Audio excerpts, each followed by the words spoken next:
Quer saber qual é a relação entre a revolta da vacina e o racismo científico aqui no Brasil? Então se ajeita aí e vamos lá!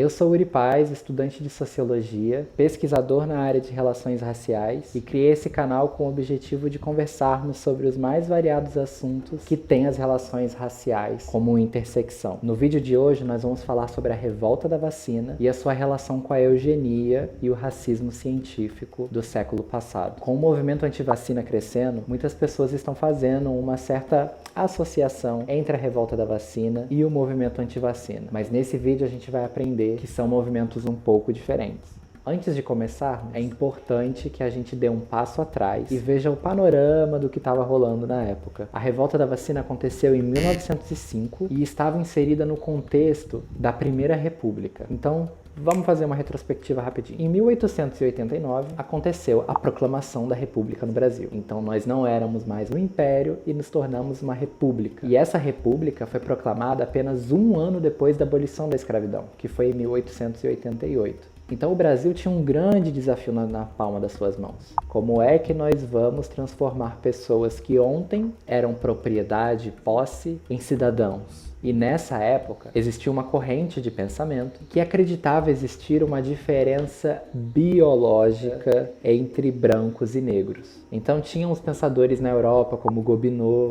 como Lombroso, que acreditavam que ao medir crânios, ao medir o tamanho do nariz, a boca, ou seja, qualquer fenótipo que não fosse o de um europeu, como nessa imagem, significaria uma diferença entre os europeus e africanos, e indianos ou indígenas. E esse racismo era utilizado para justificar a escravidão, por exemplo. Mas a gente não precisa ficar preso aos europeus. Aqui em terras tupiniquins nós também tivemos os nossos racistas para chamar de nós. Como, por exemplo, Oliveira Viana, Raimundo Nina Rodrigues, até mesmo Monteiro Lobato. E essas pessoas começaram a fazer parte da elite da Primeira República. E essas pessoas que faziam parte da Primeira República começaram a desenvolver políticas públicas para embranquecer o Brasil.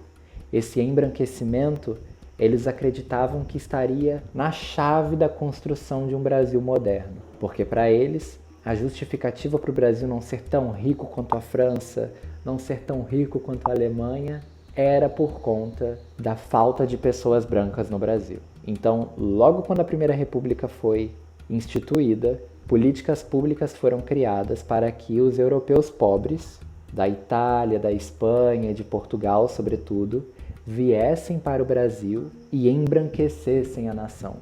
Tá um pouco confuso? Embranquecimento, proclamação da República, abolição da escravidão? Não se preocupa, aproveita, se inscreve no canal, dá um like nesse vídeo, porque os vídeos das próximas semanas vão falar sobre esses assuntos.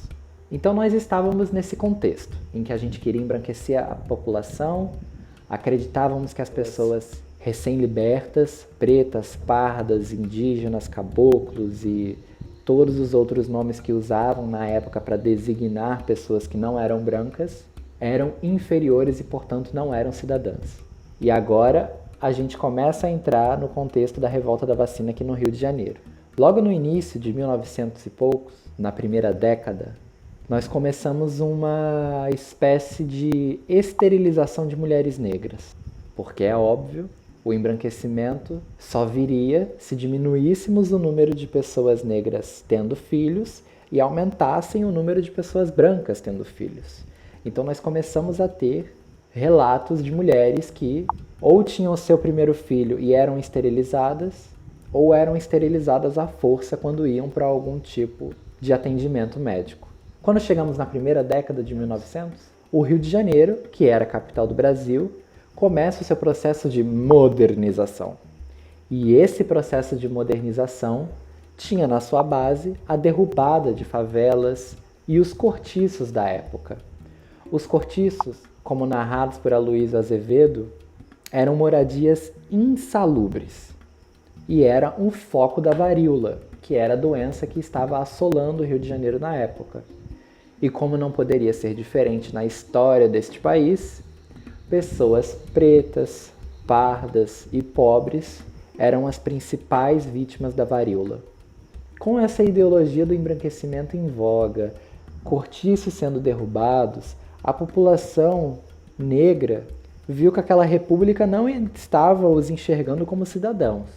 Então eles os viam como agentes de um verdadeiro genocídio, né? As pessoas saíam para trabalhar e quando chegavam a sua casa já estava derrubada.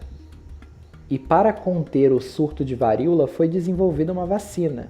Só que essa vacina chegou no Rio de Janeiro sem nenhum tipo de publicidade ou conversa com as pessoas dos cortiços e as pessoas pobres que seriam vacinadas.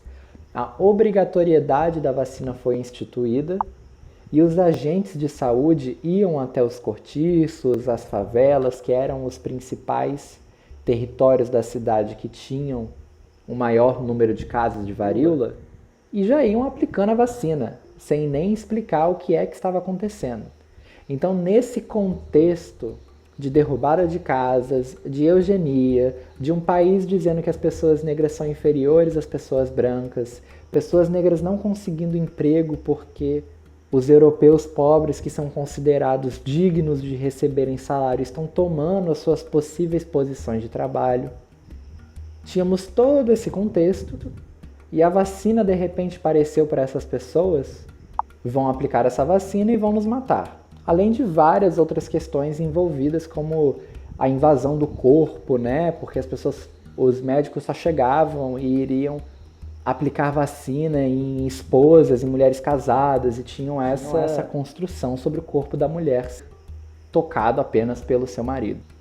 Então a gente viu nesse vídeo o quanto que a revolta da vacina estava inserida num contexto de eugenia, de racismo científico, e que não tem muita relação com o movimento anti-vacina que nós estamos vendo hoje, né? Gostou do vídeo? Deixa um like, se inscreva no canal, que na próxima semana teremos novos vídeos sobre essa temática.